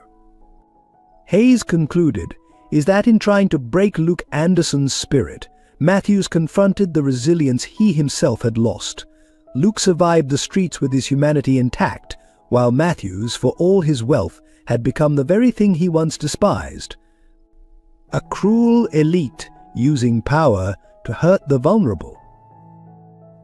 This understanding of Matthews' past didn't diminish his crimes, but it added a layer of tragedy to the story. In his obsessive pursuit of revenge and social status, he had destroyed himself more thoroughly than any external punishment could achieve. As the dust settled from Matthews' arrest, Dr. James Thompson finally shared his own connection to the Anderson saga, a story that revealed how deeply intertwined fate and healing could become. During a quiet evening at the Anderson home, he explained why Luke's case had affected him so personally. 20 years ago, he began, his weathered hands cradling a cup of tea, I had a son about Luke's age. David was brilliant, sensitive, full of the same quiet dignity I recognized in Luke at the party. We lost him to leukemia after a 3-year battle. Sarah squeezed his hand as he continued. But it wasn't just the loss, it was how he faced it that changed me. Thompson had been a different kind of psychiatrist before David's illness, more clinical, less emotionally invested in his patients. Watching his son maintain hope and dignity through grueling treatments transformed his approach to healing. When Sarah Anderson first came to his office, broken by Luke's disappearance, he recognized the same unshakable maternal hope his wife had shown during David's illness. Most of my colleagues thought I was enabling Sarah's denial, he explained. They wanted me to help her accept reality and move on, but I had learned from David that hope, even against impossible odds, can be its own form of healing. Through their sessions, Thompson had collected every detail about Luke, his mannerisms, his way of carrying himself, his inherent kindness. When he spotted the boy at Matthew's party, it was these small details that caught his attention. The way Luke shared water with younger servers, his straight spine despite humiliation, his refusal to let cruelty corrupt his spirit, all echoed Sarah's descriptions. In that moment, Thompson said, his voice thick with emotion, I wasn't just seeing Luke. I was seeing David, the same quiet strength, the same enduring dignity. I couldn't save my son, but I could help save yours. The doctor revealed how he had maintained a careful balance that night, watching Luke long enough to be certain of his identity while discreetly contacting Michael. His years of experience helping trauma survivors had taught him the importance of timing, of choosing the right moment for intervention. When I called, Michael, Thompson continued, I knew exactly where he was at his weekly support group for parents of missing children, a group I'd been quietly observing for years. It wasn't just coincidence that he could arrive at the crucial moment. Luke, listening to this revelation, suddenly understood why Thompson had seemed different from the other guests. You were protecting me, he said softly. All those times you diverted attention when things got too intense. Thompson nodded. I couldn't intervene directly without risking Matthews becoming suspicious. But I could create small distractions, moments for you to catch your breath. It was what I wished someone had done for David during his hardest moments." Sarah's eyes filled with tears as she realized how this man's personal tragedy had helped preserve her own son's spirit. "You saw him when we couldn't," she whispered. "You recognized our Luke when even he had forgotten who he was." "No," Thompson corrected gently. "Luke never forgot who he was. That's what I recognized, the core of strength and dignity that couldn't be broken, just like David's. Some souls shine brightest in the darkest moments." The connection between the families deepened after this revelation. Thompson's weekly sessions with Sarah transformed into family dinners where healing and hope were shared like bread. David's memory lived on in the gentle way Thompson guided Luke through processing his street experiences, while Luke's survival helped Thompson find purpose in his own loss. The most startling revelation came 6 months after Luke's return, during a routine DNA test ordered by the court for Matthew's trial. The lab technician noticed something extraordinary, a match in the system that would reshape the Anderson family forever. "Mr. Anderson," the police detective called one morning, her voice tense with urgency. "There's something you need to see. When we ran Luke's DNA to strengthen the case against Matthews, we found a familial match. A baby girl was left at St. Mary's Hospital 15 years ago, on the same day Luke was born." Sarah collapsed into a chair as the detective continued. The abandoned baby had been adopted by a family in Boston, the Turners, who had named her Emma. The paperwork had been sealed, but the hospital had maintained DNA records in case the biological family ever came forward. "It's impossible," Michael whispered, but Sarah was already pulling out old photographs. There, in images from the day of Luke's birth, was a glimpse of another bassinet, quickly wheeled away by hospital staff who had told them the second baby hadn't survived. They had been so young, so overwhelmed by new parenthood, they had accepted the explanation without question. The truth emerged through hospital records: a nurse had been part of an illegal adoption ring. She had told the Andersons their second baby was stillborn while arranging her sale to the adoption black market. The Turners, who had adopted Emma, had been completely unaware of her true origins. Luke sat silent through these revelations, suddenly understanding why he had always felt an inexplicable sense of incompleteness. "I used to dream about a girl," he said quietly. "On the streets I would sometimes think I saw her reflection in windows, but when I turned around no one was there." The reunion was arranged carefully, with counselors present for both teenagers. Emma Turner walked into the Anderson home with the same straight spine and quiet dignity that characterized Luke. The twins stood facing each other, mirror images separated by 15 years and 1,000 miles of different lives. "I always knew I was adopted," Emma said, her voice trembling. "But I had these dreams, about a boy who looked like me, who needed my help. I used to wake up crying, but I didn't know why." The Turners, who accompanied Emma, were devastated to learn the truth but showed remarkable grace. They had raised Emma with love, given her every opportunity, made her the accomplished young woman she had become. Now they faced the prospect of sharing her with her biological family. "We don't want to disrupt Emma's life," Sarah assured them, though her heart ached to hold her daughter. "We just want the chance to know her, to help her understand where she comes from." What no one expected was Emma's response to learning about Luke's years on the street. She immediately started organizing fundraisers at her private school in Boston, creating a scholarship program for homeless youth. "My brother survived out there," she would tell potential donors. "Others deserve the same chance he got." The twins developed an intense connection that seemed to transcend their years apart. They could communicate with just a glance, finish each other's sentences, sense when the other was troubled. Luke's nightmares about his time on the streets began to fade as Emma's steady presence helped him heal. "It's like finding a piece of myself I didn't know was missing," Luke explained to Dr. Thompson. "When I was on the streets, I always felt like someone was watching over me. Now I know it was Emma, even though we were apart." The Andersons and Turners gradually forged a unique extended family arrangement. Emma would spend holidays in New York, while Luke visited Boston. Two sets of parents, one remarkable pair of siblings, all bound together by love that had survived secrets, separation, and years of loss. 1 year after Luke's return, the Anderson family transformed their personal tragedy into a beacon of hope for street children across New York. The Anderson Foundation launched in a converted warehouse in Lower Manhattan, its mission shaped by Luke's experiences and Emma's passionate advocacy. "Every child deserves dignity," Luke declared at the opening ceremony, his voice steady as he addressed a crowd of donors, social workers, and former street kids. Not just food and shelter, but the chance to maintain their spirit, their sense of self-worth.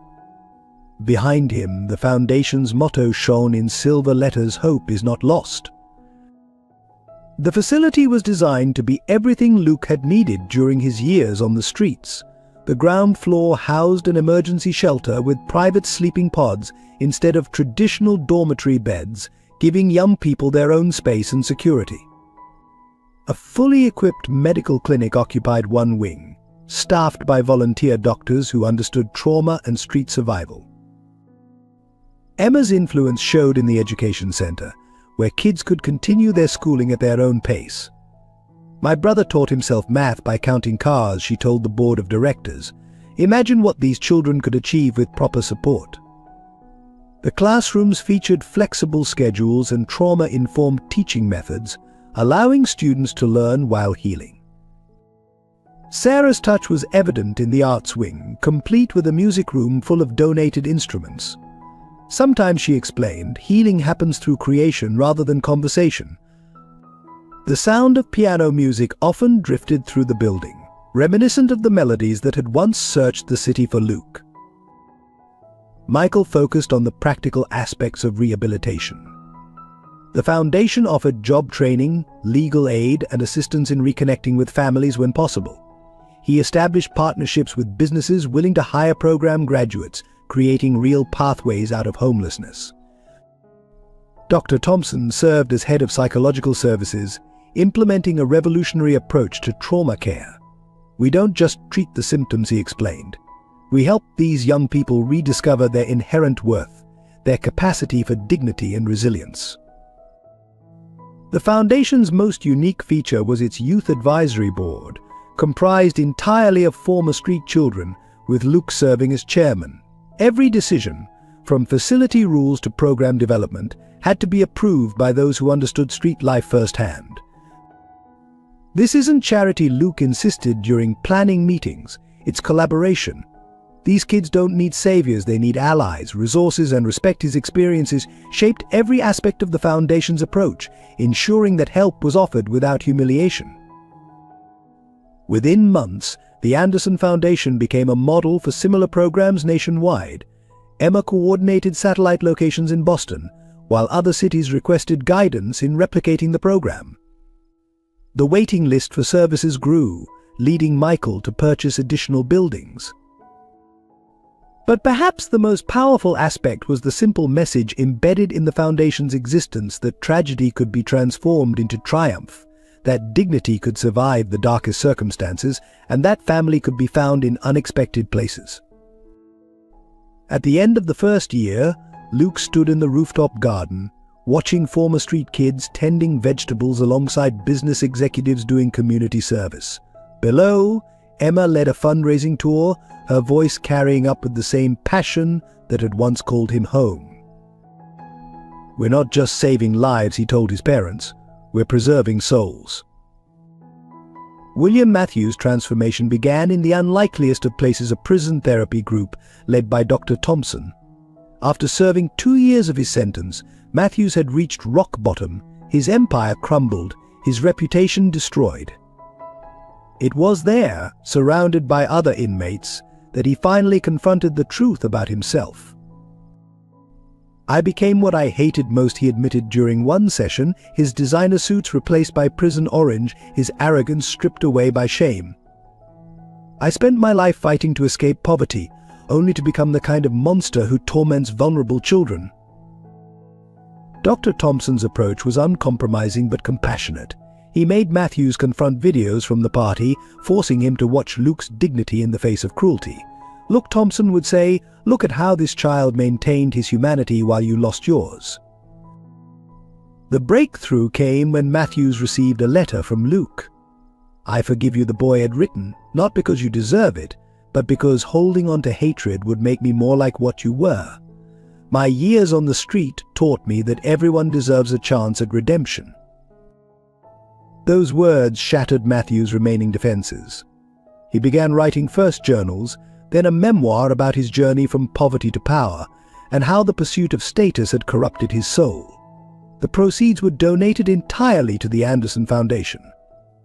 From his cell, Matthews started organizing financial literacy programs for inmates.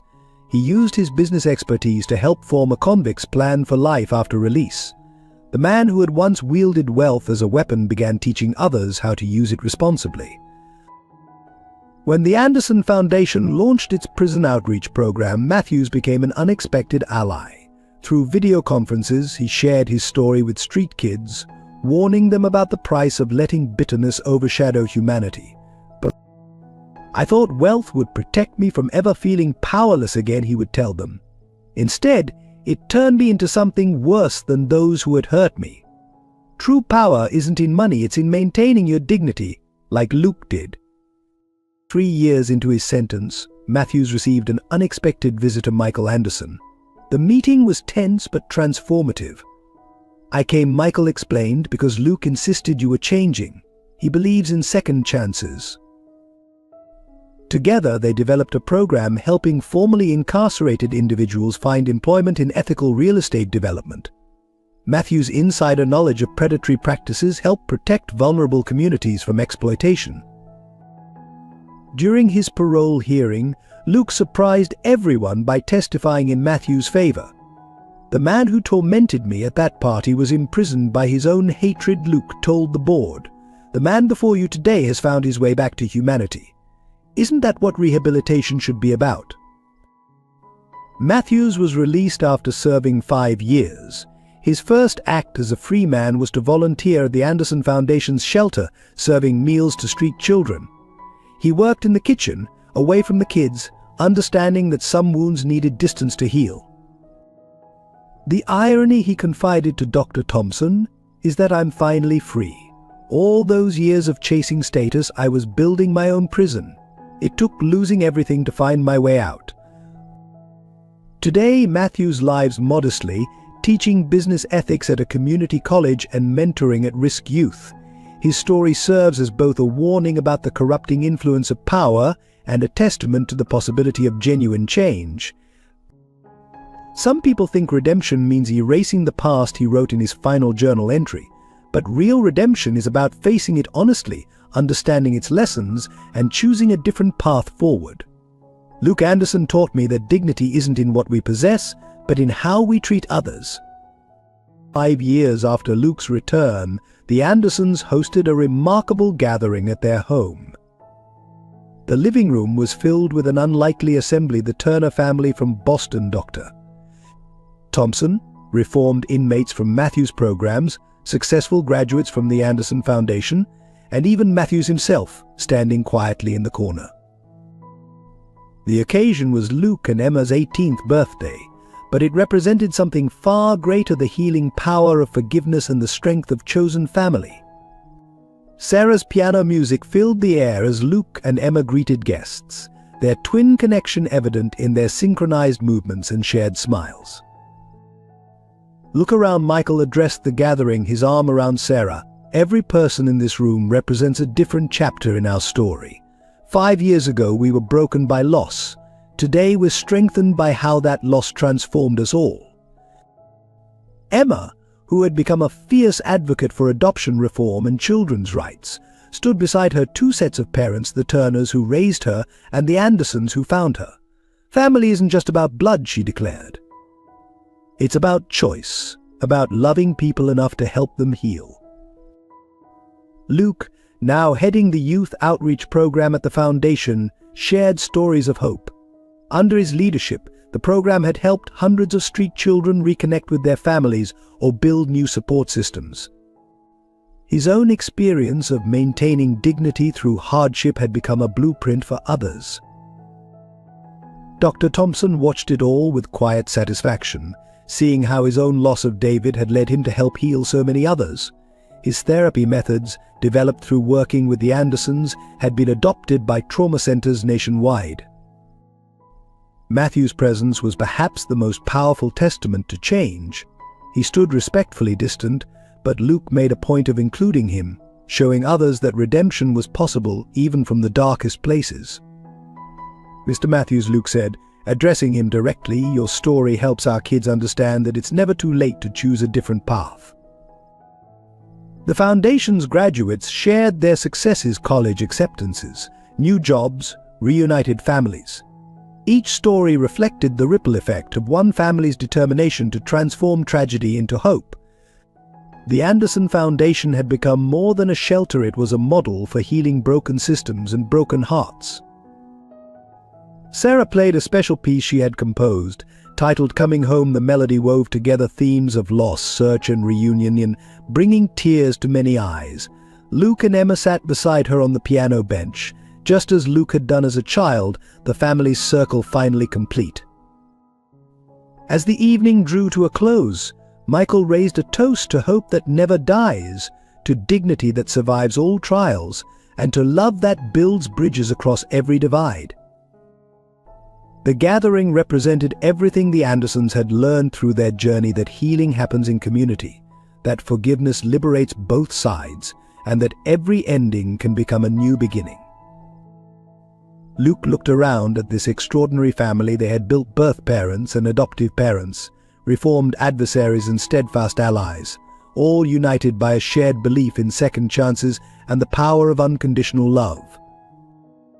5 years ago, he reflected, I was alone on the streets, thinking I had lost everything. Today I understand that sometimes we have to lose our way to find a better path, not just for ourselves, but for others who will follow. As guests departed, the future stretched before them, bright with possibility. The Anderson Foundation continued to grow, Emma's advocacy work was changing laws, and Luke's story inspired hope in countless others facing their own dark nights. The piano music drifted into the night, a reminder that even the deepest wounds could become wellsprings of healing, that dignity could survive any trial, and that love, in all its forms, was the most powerful force for transformation. Dear viewers, your thoughts and emotions are the heart of our storytelling journey. If this tale of dignity, redemption, and unconditional love touched your heart, please take a moment to share your reflections in the comments below. Support our team's dedication to bringing you meaningful stories by subscribing to our channel and spreading hope by sharing this video with friends and family. Your likes and engagement inspire us to continue crafting narratives that remind us of humanity's capacity for transformation and healing. Together, let's build a community where powerful stories connect hearts and change lives.